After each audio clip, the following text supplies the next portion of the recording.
Welcome back to Secret City Geek Lab on KTST-FM. I'm Alan Ng. Up next, we have a movie review of Jack and the Giant Slayer.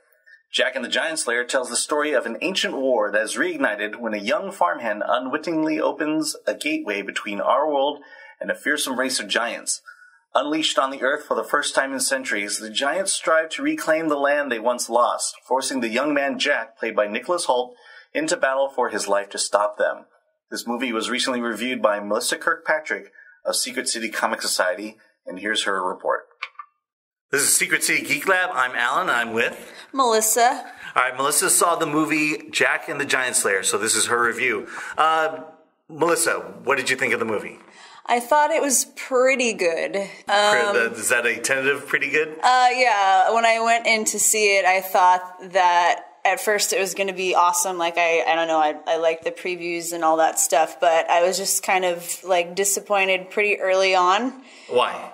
It was just a little bit just cheesy, actually pretty darn cheesy. The romance between the two main characters was just a little bit like you couldn't really just believe it. And so I'm like, oh, like, okay, like I was trying to get past that. I was just waiting for like the giants and some then action. Just I just wanted more action for sure. All right, so when did it turn around? It turned around when the seed was, dropped into the dirt and grew. Spoiler alert. Yeah. Oh, yeah. Oops. Yeah. Well, like no one knows that story, but yeah, when it all started happening, it just took too long to get to that. Okay, and how was the acting? The acting was pretty good. I liked Jack. He had like that innocent quality, but he was also like you believed him becoming brave. You know what I mean? It was believable. His passion for the other characters, came through really well. Okay, and the special effects? The effects, there were some really bad ones in the beginning where you're like, you feel like you're watching a video game sample almost. Like, can you give an example? What was it in the movie that? Like in the beginning, they're telling the story to the little kids, of Jack and the Beanstalk, and they're reading the book. And when they're illustrating this as they tell the story, I guess that's probably why they made it look cheesy, because they're not getting into the actual world yet.